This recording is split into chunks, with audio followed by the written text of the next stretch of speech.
Hello students, welcome to chapter number 4 Chemical Kinetics. This chapter is most important for entrance examinations like JEE NEET. दोनों में minimum 1 से लेके maximum 3 तक questions पाए जाते हैं कोई भी एग्जामिनेशन में। अब तक एक भी एग्जाम ऐसी नहीं है इतने सालों में जहां से मैं जानता हूँ कि क्वेश्चन नहीं आए हो। Okay, so this is most important chapter for entrance exam also as well as NCERT. So in the introduction, our first question is that for any chemical reaction, chemists try to find out which things. कोई भी chemical reactions को study करते समय chemist क्या ढूंढता है, कौन से questions का answer वो ढूंढ रहा होता है। तो बच्चों, कोई भी chemist हो या scientist हो, वो chemical reactions में 3 question का answer ढूंढता होता है। How many questions? 3 question. सबसे पहला क्वेश्चन है feasibility of a chemical reaction. Okay. First question is feasibility of chemical reaction. Second question, extent to which a reaction will proceed. Extent to which a chemical reaction will proceed. या फिर ऐसा भी कहते हैं कि if reaction occurs itself, so it occurs to how much extent, कितनी मात्रा में chemical reaction होगी। और last, what is the rate of reaction or speed of reaction, मतलब कितने टाइम में reaction complete होगी या फिर equilibrium होगा। So what should be the rate of reaction and speed of reaction?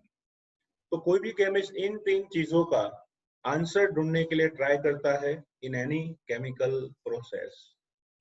इसका आंसर डिफरेंट सब्जेक्ट देते हैं।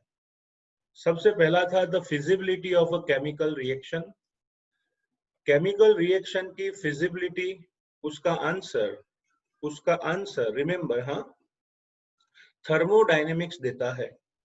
आप थर्मोडायनेमिक्स में पढ़े हो कि free energy change of the system is less than 0, reaction occurs itself. फिर याद होगा delta S system plus delta S surrounding, मतलब total entropy change is positive, reaction occurs itself, and equilibrium constant case is more than 1, reaction occurs itself. आप इन तीनों में से कोई भी पैरामीटर लेके थर्मोडायनेमिक्स से डिसाइड कर सकते हो feasibility of chemical reaction. Okay, second topic था extent to which a chemical reaction will proceed, मतलब अगर रिएक्शन होती है तो कितनी मात्रा में होगी। इसका आंसर हमने लास्ट 11th स्टैंडर्ड में पढ़ा था केमिकल इक्विलिब्रियम में। ओके, सो रिएक्शन कितनी मात्रा में होगी वो हमें आंसर देता है chemical equilibrium, which is one branch of chemical kinetics. वो एक केमिकल काइनेटिक्स की ही ब्रांच है। तो reaction occurs to how much content और extent, it is explained by equilibrium belongs to chemical kinetics. Third है speed of reaction. बच्चों, reaction होगी, कितनी मात्रा में होगी पता चल गया, लेकिन कब तक होगी, कितने समय में कंप्लीट होगी, तो वो भी आंसर इक्विलिब्रियम चैप्टर में आता है, लेकिन उसके लिए हमें पढ़ना पड़ेगा chemical kinetics. So speed of reaction can be obtained by chemical kinetics. Okay, speed of reaction में 2 टाइप्स होती है, समझाता हूं। अगर कोई रिएक्शन सिंगल डायरेक्शन की है, जैसे आपको 11th में पढ़ाया गया था इक्विलिब्रियम चैप्टर में कि जब भी कोई रिएक्शन ओपन एटमॉस्फेयर में होती है तो वो रिएक्शन स्टूडेंट्स 100% कंप्लीट होगी, जैसे आइस का मेल्ट होना, न्यूट्रलाइजेशन होना। ओके, लेकिन अगर कोई रिएक्शन क्लोज वेसल में होती है, इन अ क्लोज वेसल, सो उसमें इक्विलिब्रियम एस्टैब्लिश होता है। क्या होता है? इक्विलिब्रियम एस्टैब्लिश होता है। तो अगर रिएक्शन 100% कंप्लीट होती है तो कितने टाइम में होगी, और अगर इक्विलिब्रियम एस्टैब्लिश होना है तो कितने टाइम में होगा, it is obtained by chemical kinetics. उसे केमिकल काइनेटिक्स से हम समझ सकते हैं। तो बच्चों, any chemist will try to find out 3 questions answer. पहला प्रश्न है the feasibility of chemical reaction which is predicted by free energy change of reaction. If delta G less than 0, reaction occurs itself. Second है, if the reaction occurs itself, so how much extent it is explained by equilibrium, which belongs to chemical kinetics. And third one, speed of the reaction. Okay, that means if reaction attains equilibrium, so in how much time it will attain.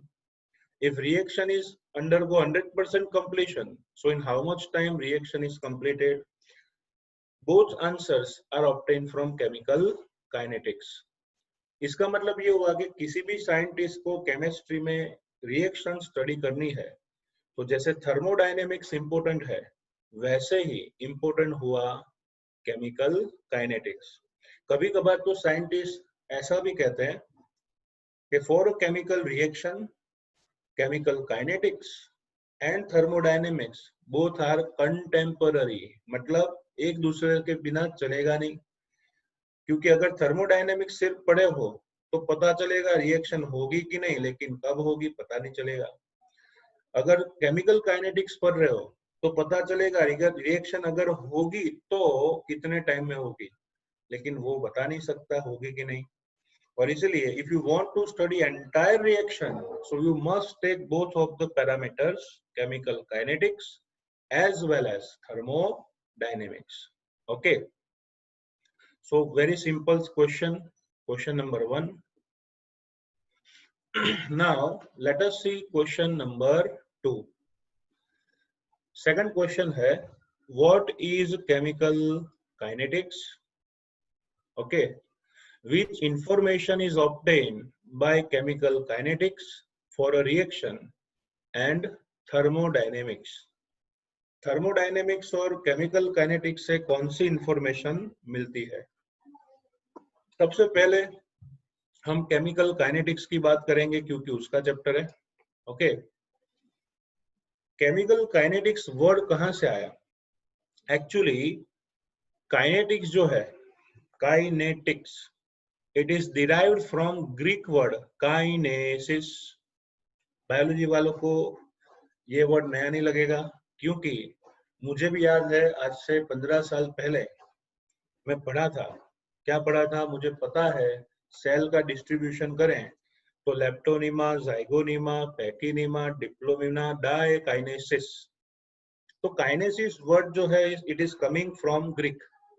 तो Greek word kinesis का मतलब होता है movement. Okay, movement.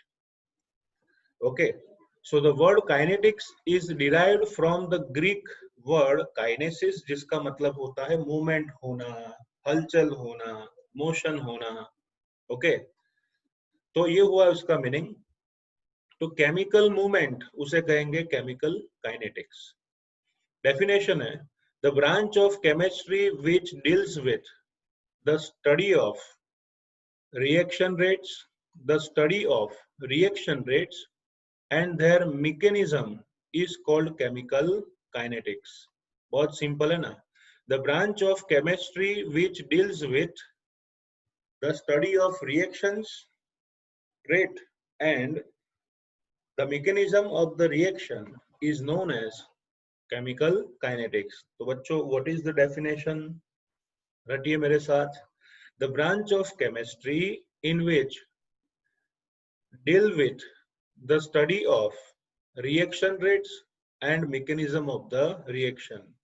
Chemistry की वो branch जिसमें rate of reaction और उसका मैकेनिज्म स्टडी किया जाता है, उसे केमिकल काइनेटिक्स कहा जाता है।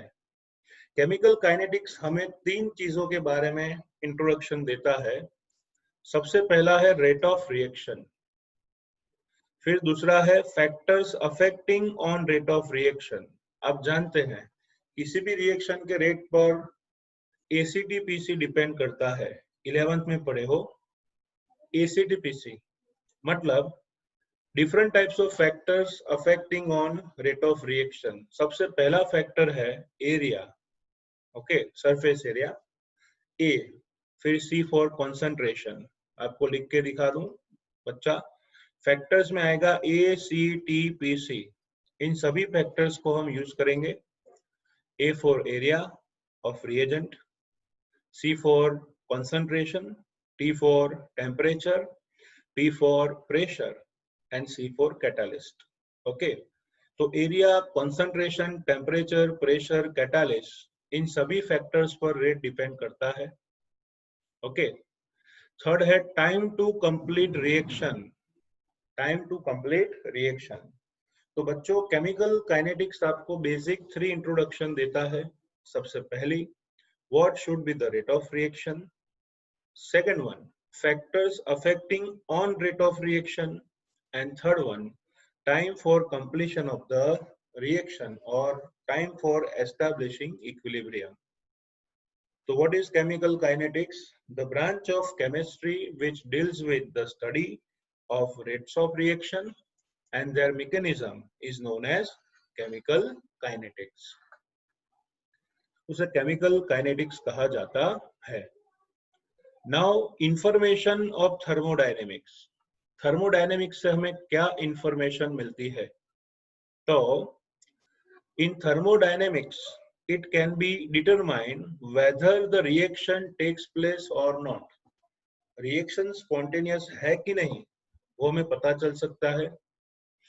If it takes place, then the properties of the reaction also determine. उसकी प्रॉपर्टी भी डिटरमाइन कर सकते हैं। So whether reaction occurs itself or not, if occurs, so we can determine properties of the reaction. Okay, तो पता कैसे चलेगा वो भी दिया है। The spontaneity of reaction is also determined.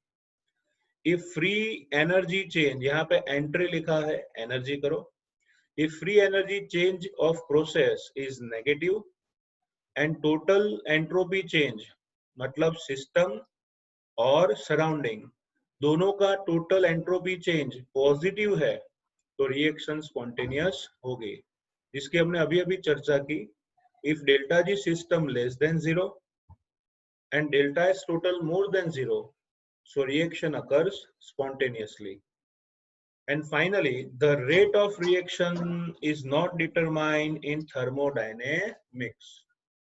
Thermodynamics में से रेट ऑफ रिएक्शन उसके बारे में कोई इंट्रोडक्शन मिलती नहीं है।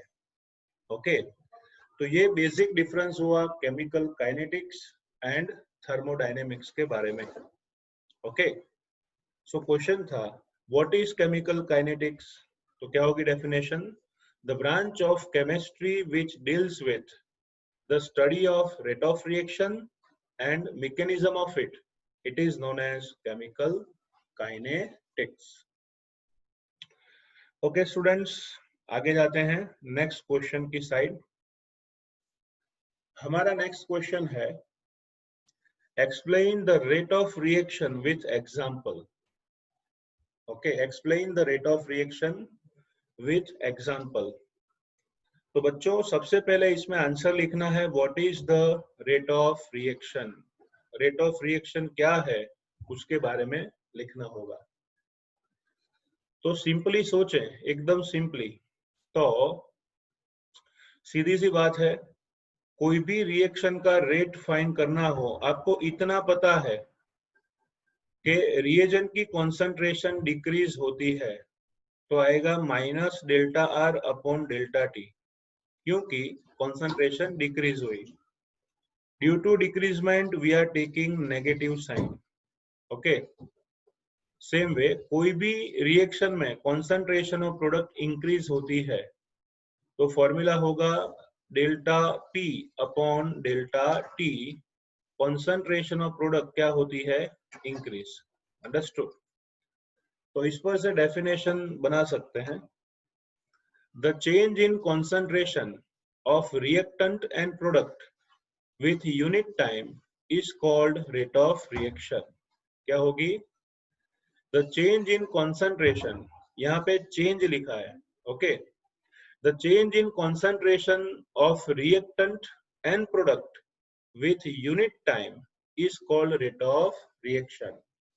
ये फिजिक्स का रूल है कि अगर हम डिनोमिनेटर 1 यूनिट ले लें, अगर हम डिनोमिनेटर 1 यूनिट ले लें तो कॉन्सेंट्रेशन ऑफ रिएजेंट का डिक्रीजमेंट और कॉन्सेंट्रेशन ऑफ प्रोडक्ट का इंक्रीजमेंट, उसे ही कहते हैं रेट ऑफ रिएक्शन.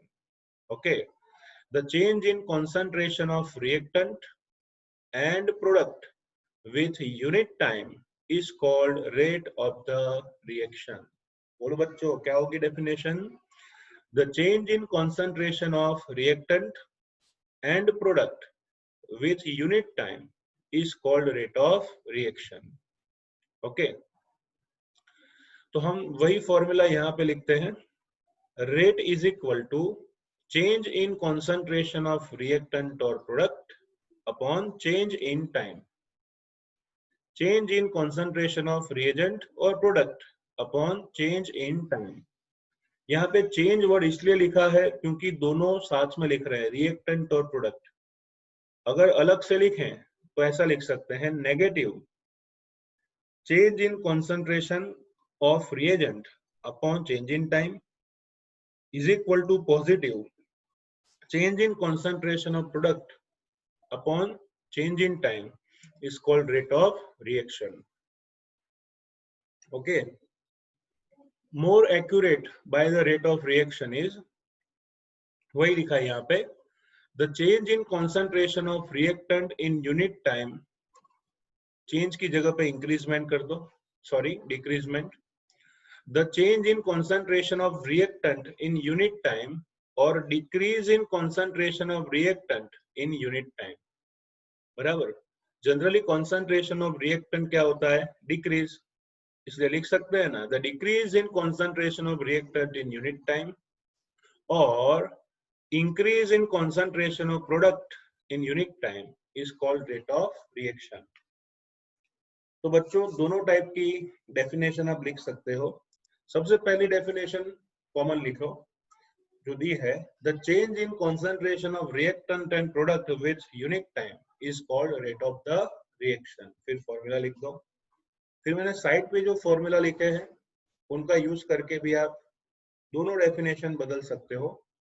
लिखेंगे, the decrease in concentration of reactant in unit time और the increase in concentration of product in unit time is known as rate of the reaction.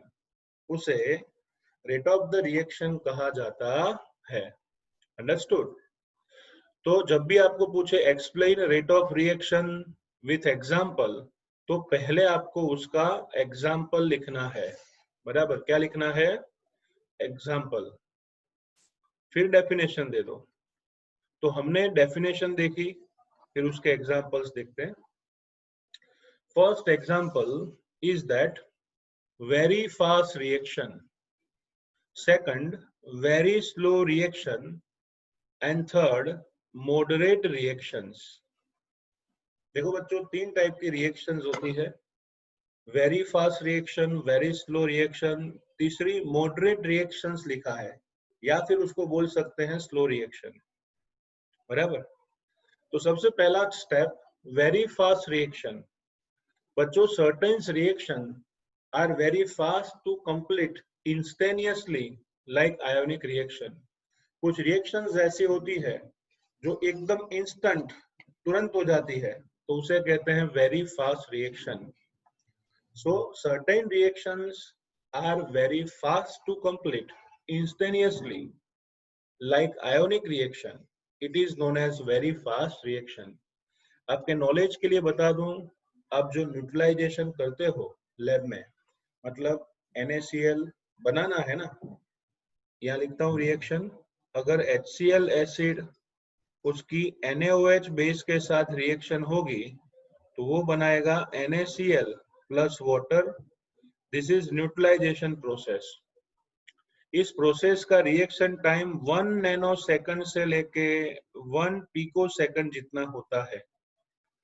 मतलब 10⁻⁻⁹ second to 10⁻⁻12 second, इतना कम time उसमें reaction हो जाती है। Okay, आपको पता होगा कि अगर आप लैब में रेडॉक्स रिएक्शन या फिर ये टाइट्रेशन रिएक्शन करते हो, न्यूट्रलाइजेशन, तो अगर एक ड्रॉप भी ज्यादा गिर गया तो फेंट पिंक कलर की जगह पर गुलाब शरबत बन जाता है फिनोप्थेलिन में, पता है ना? उसका रीजन है the rate of reaction is much more. कितना टाइम? 10⁻⁻⁹ सेकंड का मतलब एक सेकंड के नीचे 1 के पीछे 9 जीरो आएंगे, तो एक सेकंड का 100 करोड़ पार्ट, एक सेकंड का 10⁻⁹ माने 100 करोड़ पार्ट, उतने में ही न्यूट्रलाइजेशन हो जाता है। और इसीलिए ऐसी रिएक्शंस को बच्चों कहा जाता है वेरी फास्ट रिएक्शन। ओके, उसका एग्जांपल हमें दिया है, देखो same type of ionic reaction है।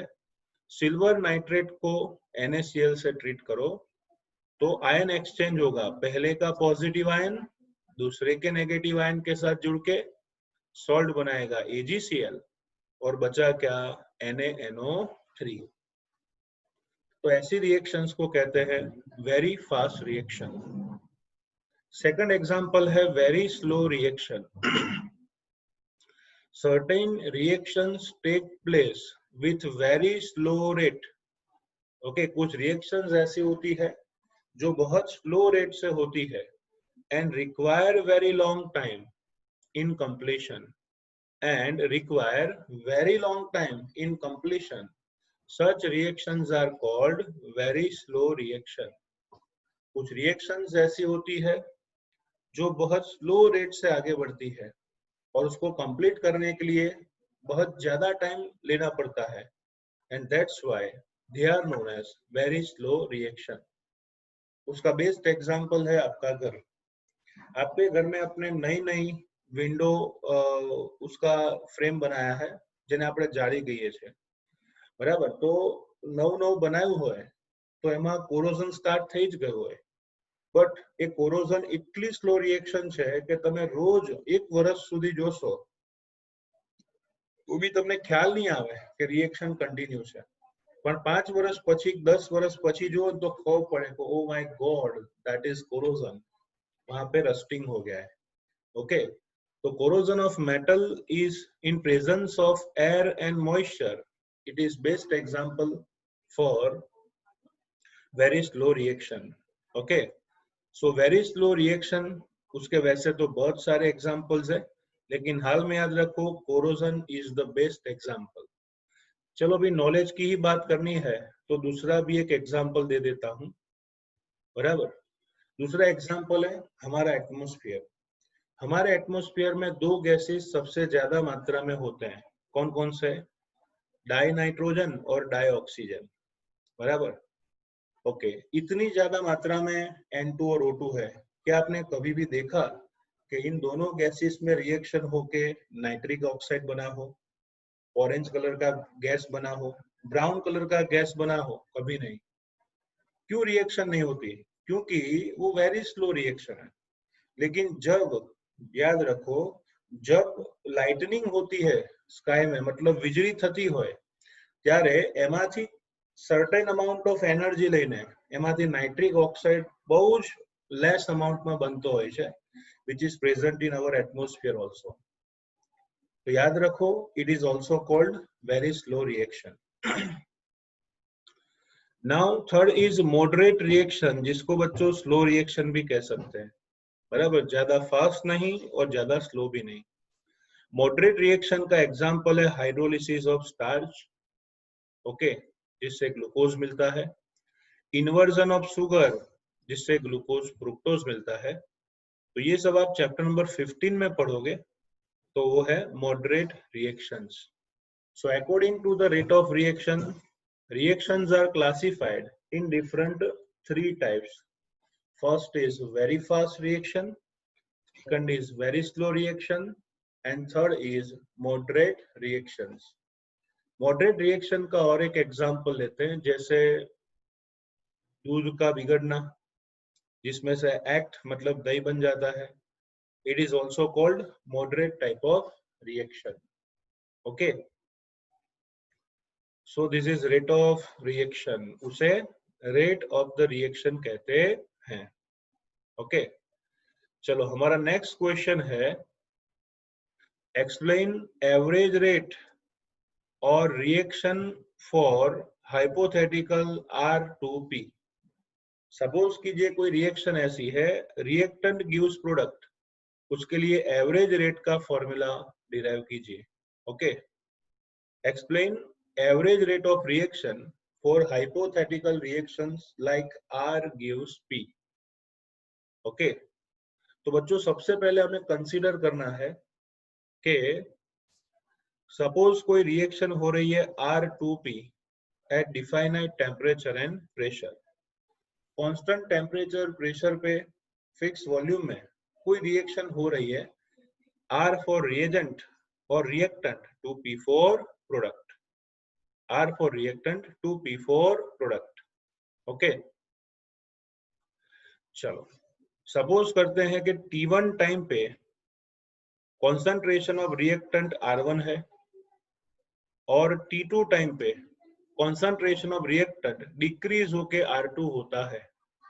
आपको पता है ना, कोई भी रिएक्शन में रिएक्टेंट की कॉन्सेंट्रेशन क्या होनी है, डिक्रीज। तो सपोज कीजिए T1 टेम्परेचर पर रिएक्टेंट की concentration R1 and T2 temperature पर रिएक्टेंट की कॉन्सेंट्रेशन R2 है, तो what is the time difference delta T? Time difference क्या होगा, तो वो होगा बच्चों T2 minus T1, T2 minus T1। So time difference becomes delta T, T2 minus T1. चलो same way decrease in concentration of reactant, reactant की concentration का decreasement क्या होगा, वो होगा बच्चों delta R is equal to R2 minus R1, delta R is equal to R2 minus R1. Understood? Okay. So the rate of decrease in concentration of reactant, the rate of decrease in concentration of reactant, reactant की मात्रा में decreasement का rate, जिसको बोलते हैं rate of reaction, क्या होगा, delta R upon delta T. यहाँ पे माइनस सिंबल इंडिकेट करता है कि कॉन्सेंट्रेशन क्या हो रही है, डिक्रीज हो रही है। तो रेट ऑफ रिएक्शन उसका फॉर्मूला होगा minus delta R upon delta T. Okay, is equal to, यहाँ माइनस नहीं लिखा है, minus decrease in concentration of reactant upon time required for that. तो बच्चों जो मैंने आगे पढ़ाया था वही यहाँ पे लिखा है, रेट ऑफ रिएक्शन उसको ऐसे भी लिख सकते हैं, rate is equal to minus delta R upon delta T. Understood? Same way हमने आगे भी देखा, is equal to plus delta concentration of P upon delta T, तो वो प्रोडक्ट के हिसाब से रेट ऑफ रिएक्शन हुआ। ओके, तो सेम वे याद रखो, रेट इज इक्वल टू क्या लिखेंगे बच्चों, rate is equal to minus delta R upon delta T is equal to minus decrease in concentration of reactant upon time required for it. चलो same way suppose करते हैं T1 time पे concentration of product P1 है। आपको पता होना चाहिए इस बॉक्स को बोलते हैं मोलर कॉन्सेंट्रेशन। सो T1 टाइम पे प्रोडक्ट की कॉन्सेंट्रेशन सपोज P1 है और T2 टाइम पे प्रोडक्ट की कॉन्सेंट्रेशन इंक्रीज होके P2 हुई है। फिर से एक बार, T1 टाइम पे प्रोडक्ट की कॉन्सेंट्रेशन P1 है और T2 टाइम पे कॉन्सेंट्रेशन का इंक्रीजमेंट हुआ और वो हो गई P2। तो टाइम डिफरेंस क्या होगा, T2 माइनस T1, यहाँ पे थोड़ा प्रिंटिंग मिस्टेक है, डेल्टा टी क्या होगा, T2 माइनस T1। ओके, और इसके साथ साथ increase in concentration of product, increase in concentration of product क्या होगी, delta P is equal to P2 minus P1, delta P is equal to P2 minus P1. Okay, so what should be the formula of rate of reaction? Rate of reaction का formula क्या होगा, तो यहाँ पे लिखेंगे बच्चों, P की जगह पे लिखेंगे rate is equal to rate is equal to increase in concentration of product upon time required for it. Increase in concentration of product upon time required for it.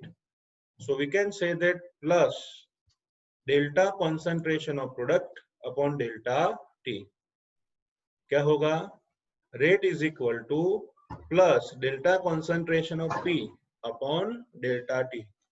Okay, तो इन दोनों फॉर्मूलाज को mix करें तो average rate कैसे मिलेगा? Average rate को बच्चों ऐसा बोलते हैं आर एवरेज, ऐसे भी लिखा जाता है। क्या होगा formula? Minus delta R upon delta T is equal to plus delta P upon delta T. Understood? Okay, so this is rate of reaction for any chemical reaction. Okay, इसी topic में आपको एक ग्राफ भी draw करना होता है, तो वो ग्राफ मैं आपको समझा देता हूं। ओके, चलो ग्राफ में दोनों के हिसाब से देखेंगे। Graph of reactant to product, graph of concentration of product to reactant. Okay, तो कोई भी केमिकल रिएक्शन हो उसका एक ग्राफ कॉमन है बच्चों। देखो, कोई भी केमिकल रिएक्शन हो उसमें एक ग्राफ कॉमन है। देखो, अगर मैं कंसंट्रेशन ऑफ रिएक्टेंट और प्रोडक्ट लूं वर्सेस टाइम का ग्राफ प्लॉट करूं, वाई एक्सिस पे कंसंट्रेशन लेना है, एक्स एक्सिस पे टाइम लेना है। और अगर मैं रिएक्टेंट का ग्राफ ड्रॉ करूं, ये है ना reactant, if I am taking graph of the reactant, तो रिएक्टेंट की कंसंट्रेशन डिक्रीज होती है। क्या होती है? Decrease.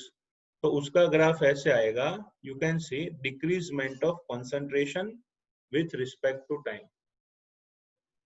Okay, decreasement of concentration with respect to time. Okay, तो ये ग्राफ होगा बच्चों decreasement of concentration with respect to time. देखो, समय के साथ घटती हुई कंसंट्रेशन ये डिक्रीज हो रहा है।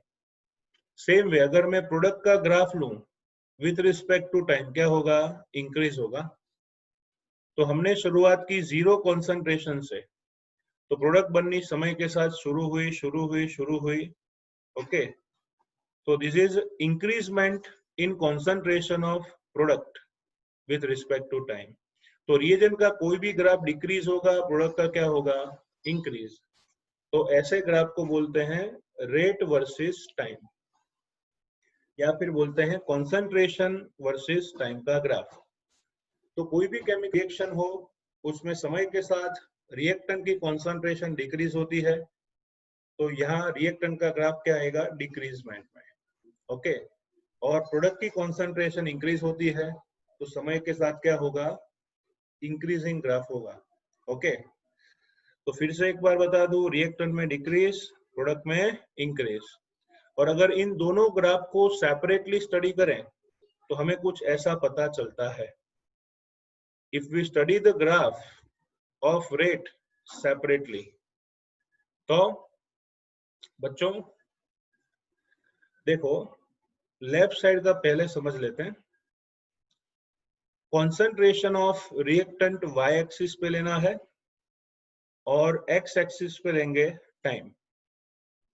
ओके, आगे मैंने बताया वैसे रिएक्टेंट की कंसंट्रेशन क्या होगी? डिक्रीज। तो ये स्लोप पूरा डिसेंडिंग स्लोप होगा, कर्व जो है वो डिक्रीज होता दिखेगा। तो with respect to time concentration of reactant decrease होती है। स्टार्टिंग पॉइंट पे ग्राफ में जो वैल्यू है उसे बोलते हैं initial concentration. Initial concentration. Okay, चलो इनिशियल कंसंट्रेशन हम लेते हैं, आगे बढ़े।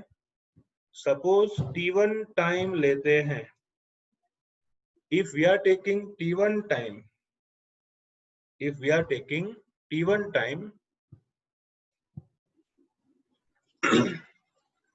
at T1 temperature the concentration is R1।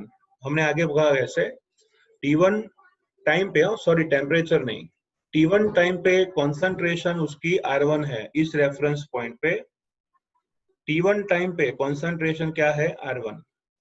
फिर रिएक्शन आगे बढ़ती है और T2 टाइम पे कॉन्सेंट्रेशन डिक्रीज होके R2 हुई, क्या हुई, R2। तो चेंज इन कॉन्सेंट्रेशन क्या होगा, ये है डिक्रीजमेंट। चेंज इन कॉन्सेंट्रेशन क्या होगा, delta R. And change in time क्या होगा, डेल्टा टी। ओके, तो इस पर से एवरेज रेट का फॉर्मूला बनेगा जो इस टाइम के दौरान है। Average rate is equal to minus delta concentration of R upon delta T. Okay, minus delta R upon delta T. और आप जानते हो डेल्टा आर की वैल्यू होती है बच्चों final concentration R2 minus initial concentration R1। Okay, तो minus बाहर वाला जो हो वे वैसे ही रहेगा और अंदर डेल्टा आर की जगह पे लिखेंगे R2 minus R1 upon delta T, T2 minus T1। Okay, ये इंस्टेनियस रेट में नेक्स्ट लेक्चर में पढ़ाऊंगा क्योंकि आज ये टॉपिक नहीं है। तो ऐसे फाइंड कर सकते हैं। सेम वे अभी हम आगे बढ़े तो दूसरे ग्राफ में ऐसा है, y एक्सिस पे लेना है concentration of product upon time. Suppose कीजिए, सपोज दैट T1 टाइम पे कॉन्सेंट्रेशन प्रोडक्ट की P1 है, तो ये रेफरेंस पॉइंट आया, इंटरसेक्शन लिया हुआ है ना। कुछ समय बाद टाइम बढ़ने के बाद T2 टाइम पे कॉन्सेंट्रेशन ऑफ प्रोडक्ट क्या है, P2 है। T1 पे P1, T2 पे P2 है। अंडरस्टूड। तो आप ही सोचो प्रोडक्ट P1 से इंक्रीज होके P2 हुई, तो this is increase in concentration of product, जिसको बोलते हैं हम डेल्टा P। एंड इंक्रीज मतलब चेंज इन टाइम क्या होगा बच्चों, डेल्टा T। तो अगर एवरेज रेट फाइंड करना है तो फॉर्मूला होगा प्लस, याद रखो, plus delta concentration of P upon delta T। Delta P का फॉर्मूला होगा P2 minus P1 upon T2 minus T1। Understood. तो ये हुआ प्रोडक्ट के हिसाब से इंक्रीजिंग ग्राफ। तो दोनों ग्राफ से हम इतना समझ सकते हैं कि the rate of reaction is equal to minus delta concentration of R upon delta T is equal to plus delta P upon delta T। आप देख सकते हो average rate is equal to same formula. Okay, difference is only that minus for reactant and plus for product. The concentration of reactant क्या हो रही है, decrease. Product की क्या हो रही है, increase. Slope becomes negative, slope becomes positive. The graph is curve but concentration decrease with time. The graph is curve but concentration increase with time. Intersection R0 means zero time per concentration of reactant है। Intercept is not here, intersection नहीं है क्योंकि initially product की concentration क्या होती है, 0। Okay, तो graph में आपने देखा प्रोडक्ट 0 से स्टार्ट हुई तो उसमें इंटरसेक्शन होता नहीं है। तो हमने एवरेज रेट ऑफ रिएक्शन आज पढ़ा। ओके, नेक्स्ट लेक्चर में इंस्टेनियस रेट ऑफ रिएक्शन पढ़ेंगे और उसका भी ग्राफ डिटरमाइन करेंगे। ओके गाइस, सो इतना तैयार कीजिए, ज्यादा नेक्स्ट लेक्चर में। Thank you so much.